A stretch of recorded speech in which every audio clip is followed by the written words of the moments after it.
As you can see today in the background, it's raining here today, so I'm a little dirty, a little muddy, and we're going to work inside here. I'm not real sure about the glare and the light, but we're going to do the best we can do today and kind of bring some information to you. This is September, and it's go time. It's time to show. And for a lot of us, we've got some major events coming up and some very important shows to end our year with, and then we'll all take a break and take a little breather and start over again.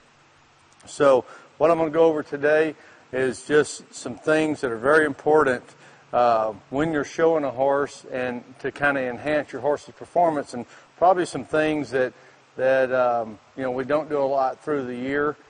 We kind of save some of these exercises for the peak time of the year. We've got the Scottsdale Classic, we've got the Congress, we've got the World shows coming up, Paint World, Appaloosa World, Quarter World. So we've got a lot of major events to go through the next few weeks. Now, when we're riding a pleasure horse, and I'm going to continue to face you here so I can kind of show you both sides of the horse. You know, we always like for a horse, if I'm going to the left, we always like for a horse to kind of, his hip to be on the inside and his eye to be able to look down and see the corner of his eye. And that is true.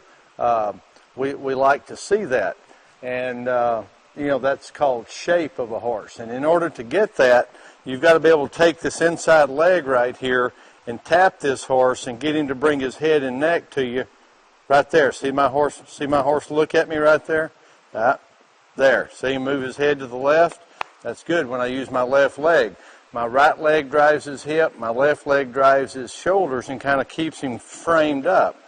And we've talked a lot about that through our sessions. But today I want to talk about some other parts of the horse that's very important. I know I could ask the question of how many times have people watched a pleasure class and they've seen the horse up front and they couldn't tell what lead he was on because both front legs were striding kind of the same. And that's a big problem.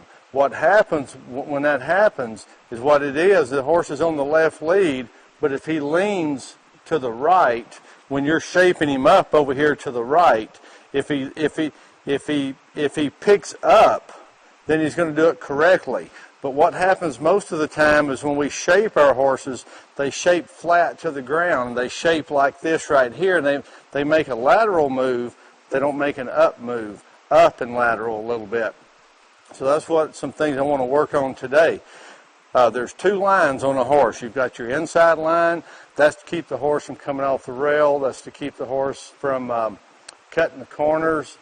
Things like that. You've got your outside line, and we're talking about if I'm in the left lead, you've got your inside line, outside line, okay? This right line over here doesn't get a lot of attention because it's on the rail. So we always figure the rail is going to take care of that. But what that horse can do is he can lean over into the rail, and then he kind of goes down it like this right here instead of standing up and getting more push with his right front, and then that extends his left front and increases the stride up front in the left.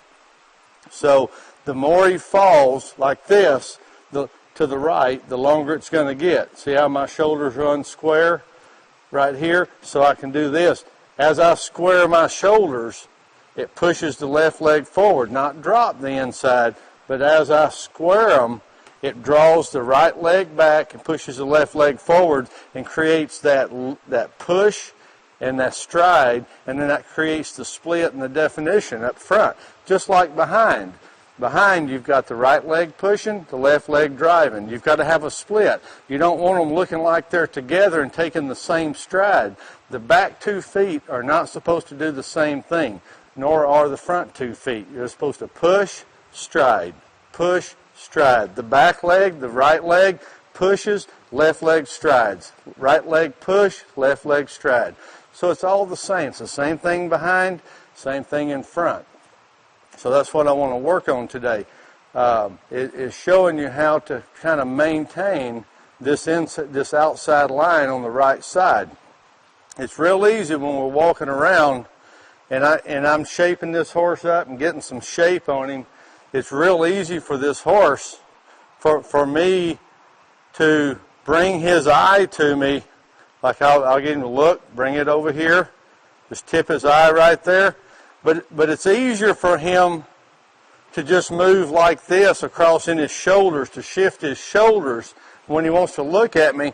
Just make a shoulder shift instead of holding this outside line, and make him bring his neck to me, not his shoulders. It's a lot easier for him to break and do this than it is for him to stay straight in his rib cage and bring his neck to me.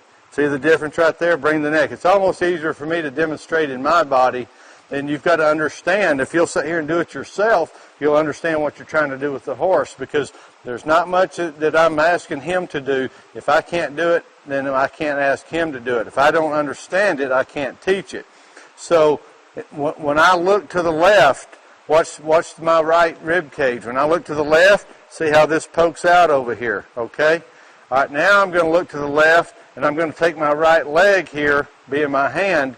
I'm going to hold it. I'm going to look to the left, but I'm going to maintain a straight rib cage. So I can use my left hand to tap as a signal, but I don't want that break right there. I don't want this break. I want that horse to turn and look to the left, stay straight, and this be the signal.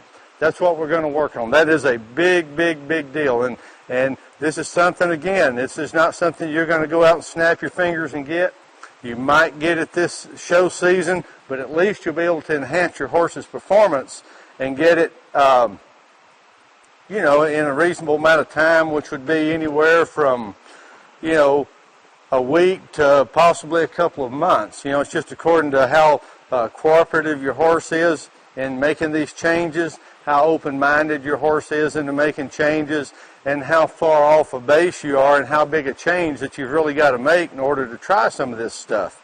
So there's a lot of variables to how long it's going to take you to get this, but you've got to understand it in your mind before you start trying to do it. All right. Now, in order